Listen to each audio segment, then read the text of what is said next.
Hello, and welcome to another episode of Muscle for Life. I am your host, Mike Matthews. Thank you for joining me today for a Q&A where I'm answering, maybe 10 or 15 questions that people have asked me over on Instagram at Muscle for Life Fitness every week or two. I put up on Monday or Tuesday, I put up an Ask Me a Question story and then gather up a bunch of questions, answer them on Instagram, and then come over here and answer them again on the podcast. And I'm always looking for questions that I have not answered many times before, that I haven't written about or spoken about repeatedly, or questions that I'm just getting asked a lot about and that I haven't also beaten to death already.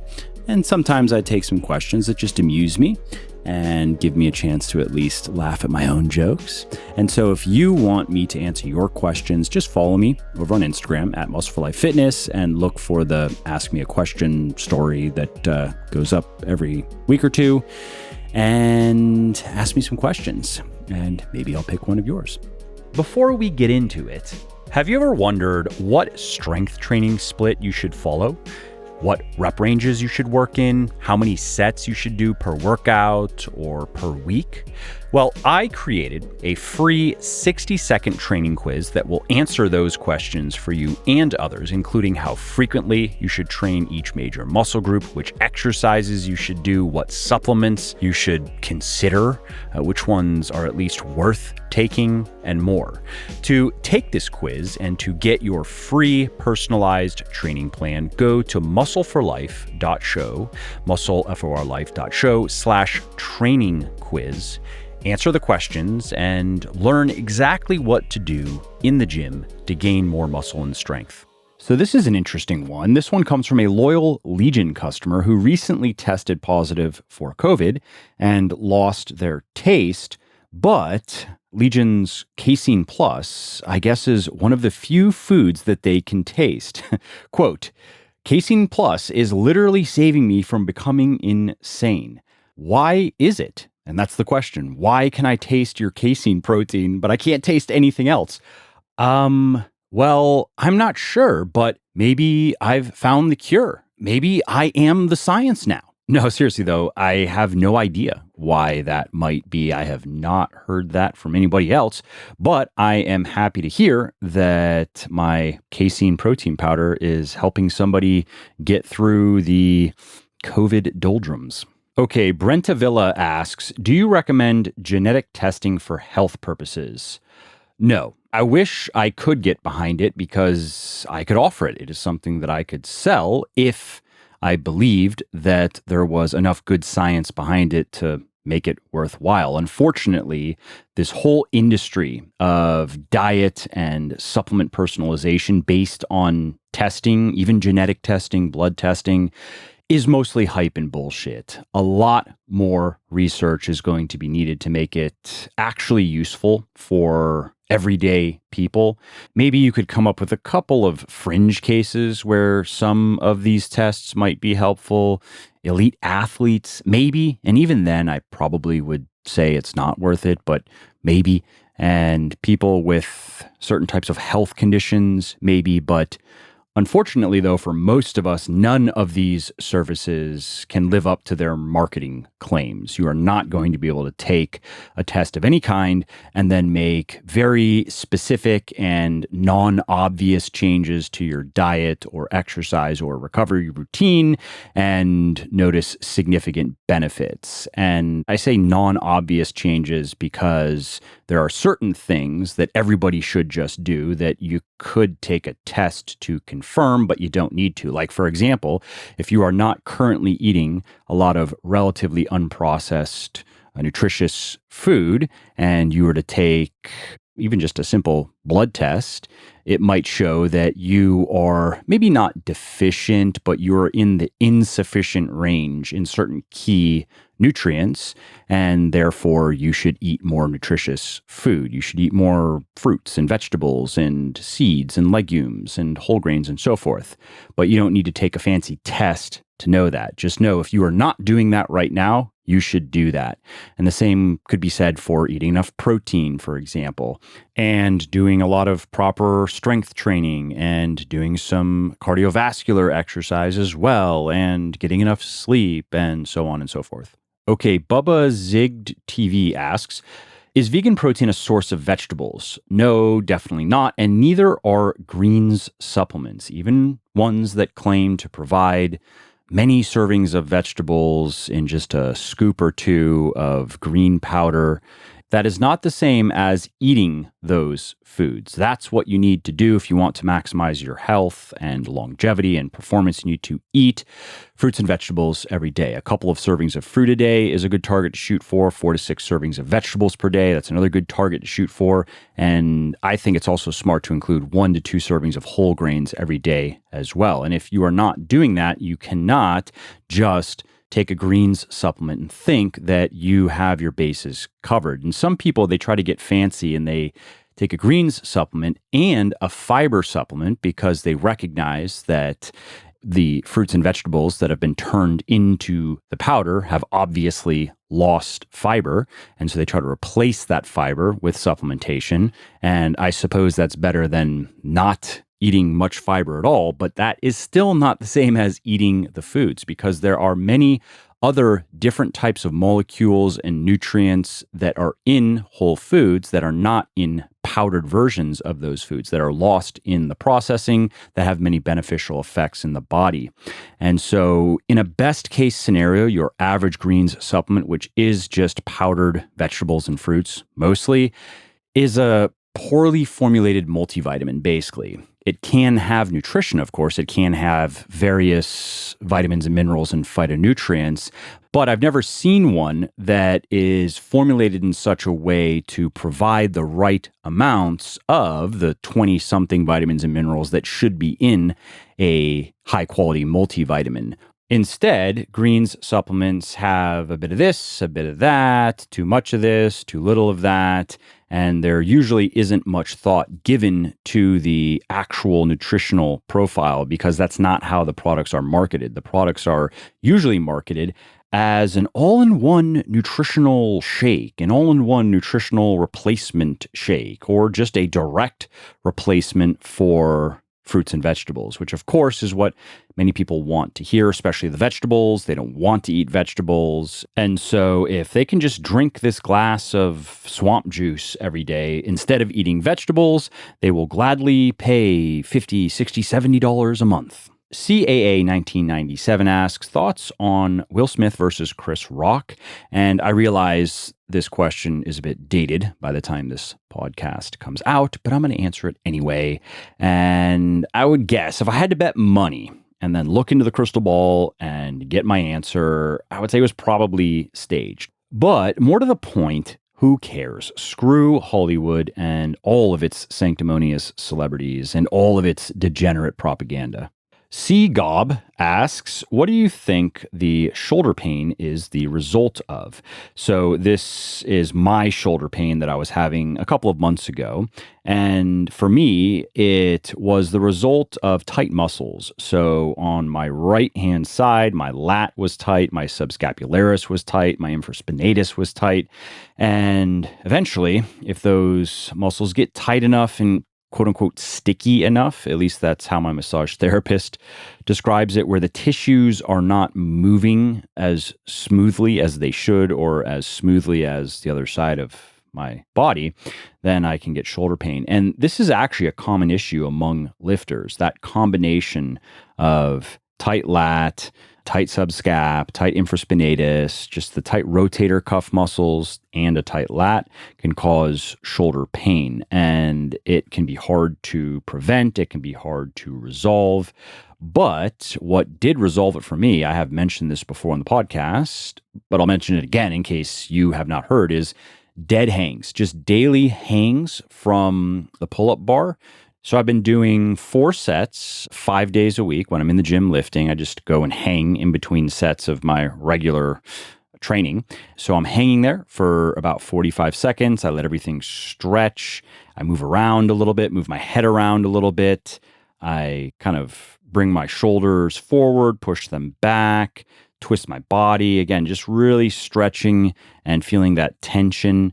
And I do 2 of those sets in a just standard palms facing away pull-up grip, and then I do 2 sets palms facing each other like a chin-up grip, and I find that gives me an even better stretch, particularly in my lats, and I feel also that subscapularis moving and stretching.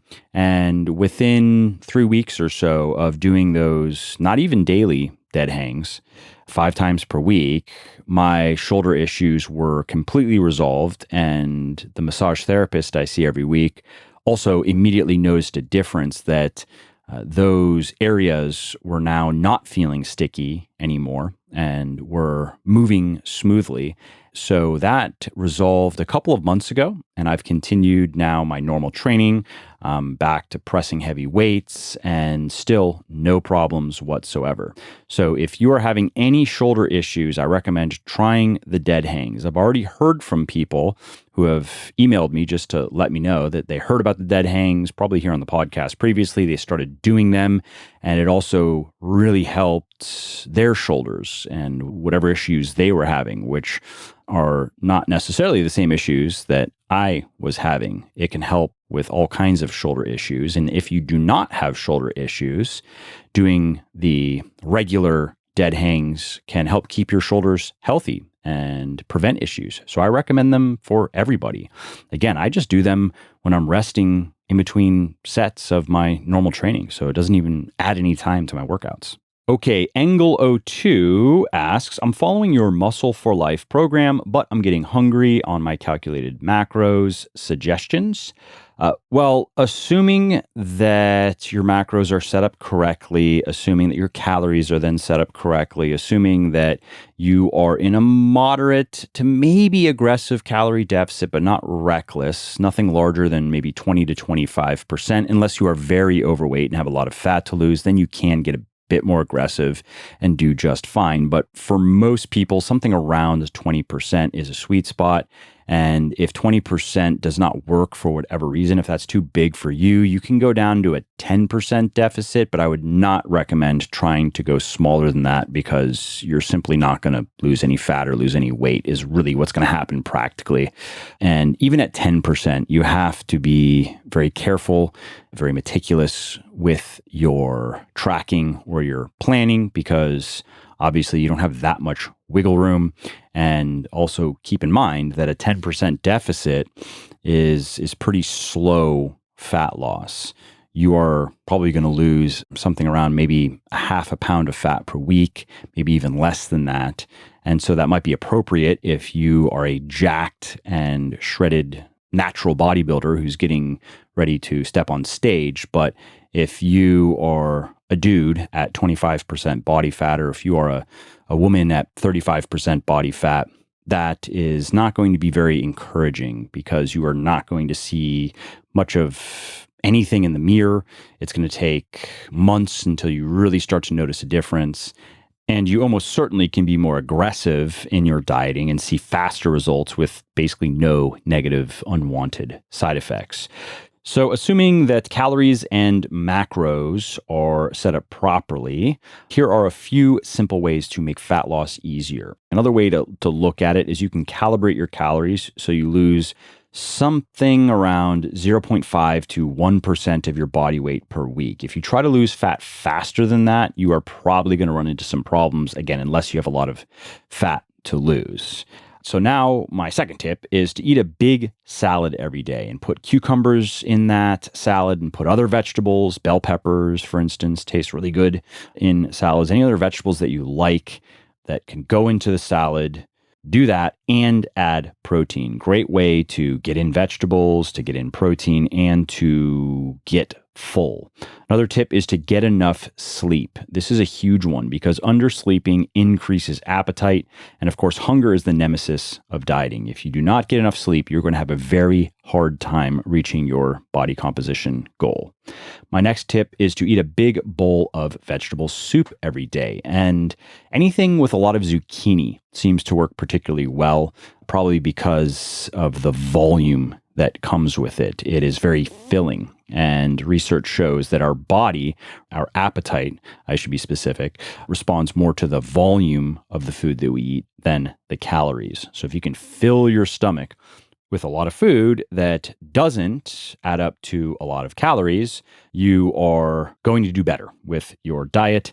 My next tip is to drink plenty of water every day, and you should really just be drinking when you're thirsty. You don't have to try to drink a specific amount of water, but whenever you're thirsty, drink some water.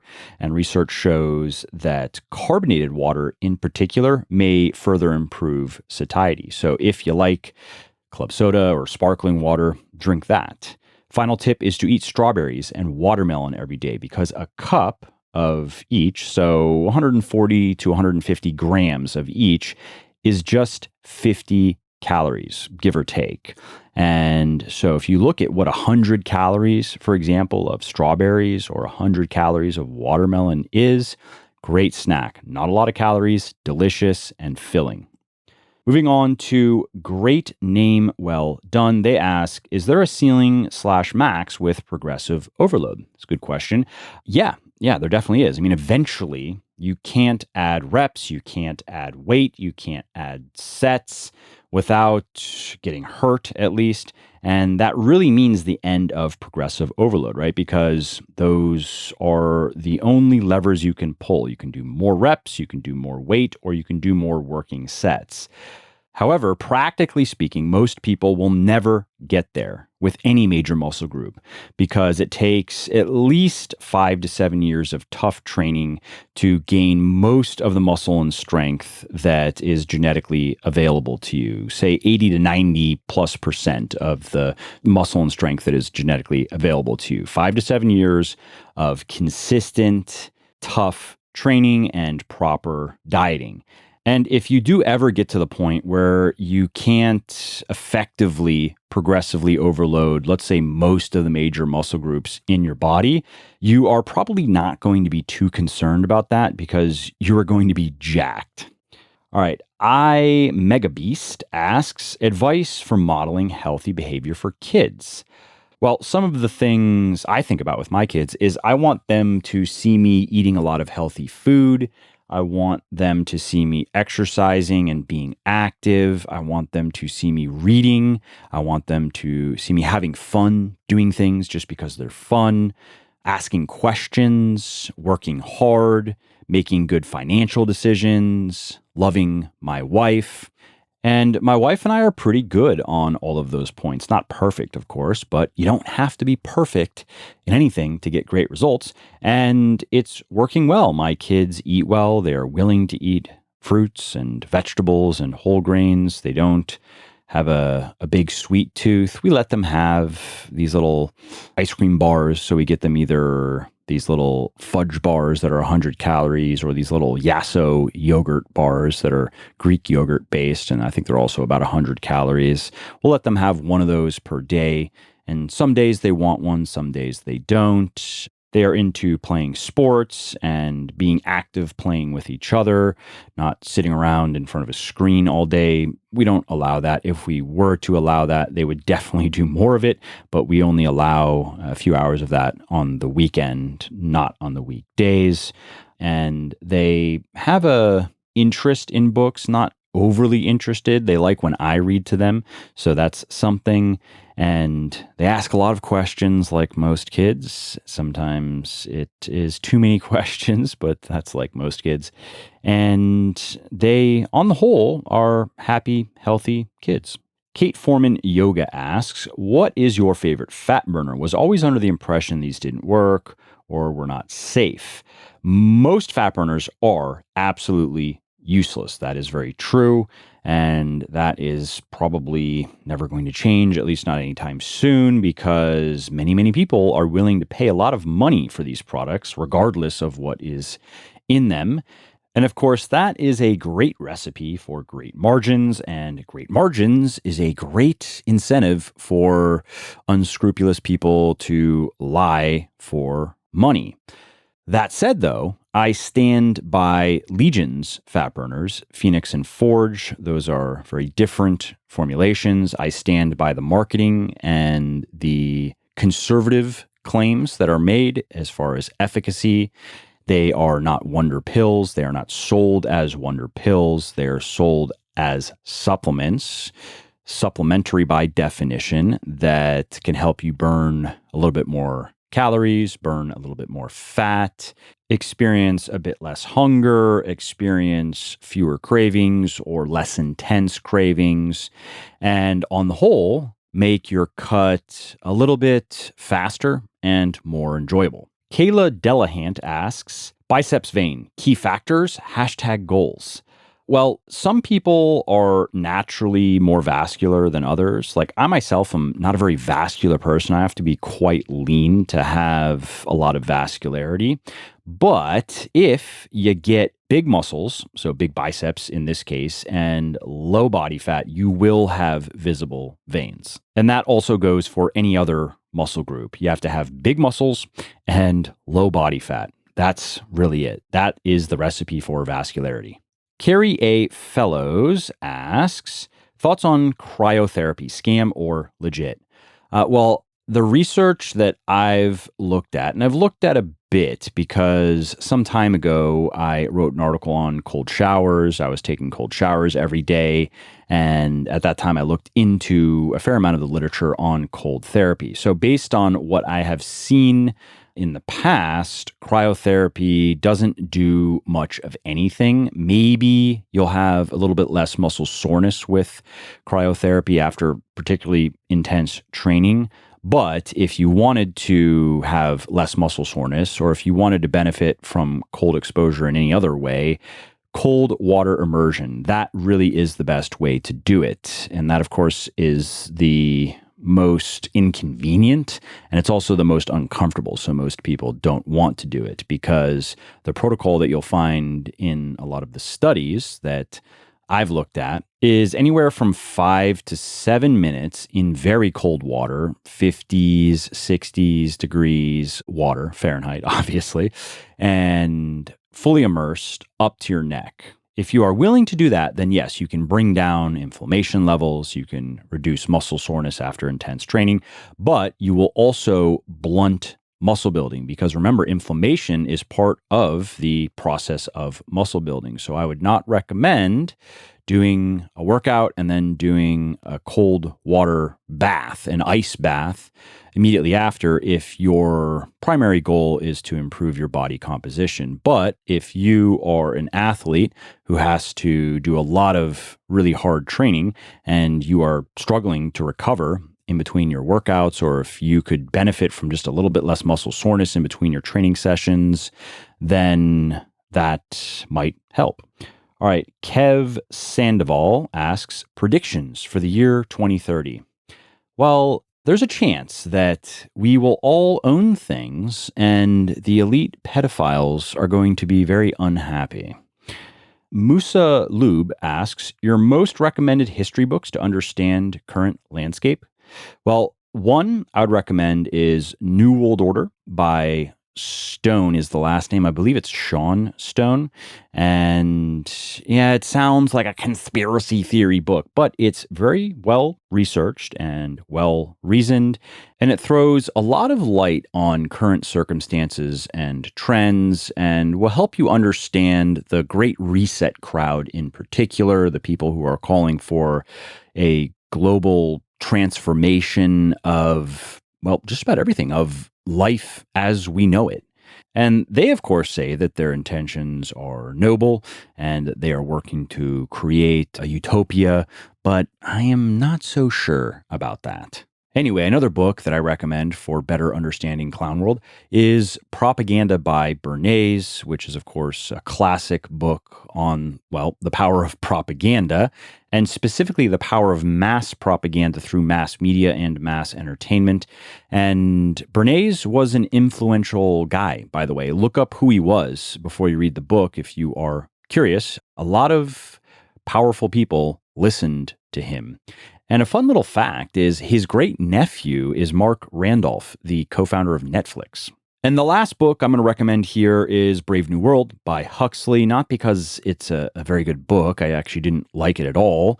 Not well written per se. The plot was meandering. The characters were cardboard, but that story represents a world that some people think we should live in. And if you read the book, you will immediately see many of the parallels in modern society. And remember that for the most part, things don't just happen, they are made to happen. Papa P59 asks, sauna before or after a workout? Definitely after, if you are going to be staying in long enough to work up a good sweat, which is the point. So after your workout, if you do it before, it is going to drain you of at least some of the energy that you might want for that workout. Next question comes from Philip Lefebvre, and he asks, if you could choose one Legion product, what is it? My brain says our multi because on paper, that's one of my favorite products that we have. But my heart says our salted caramel whey protein because it's so good.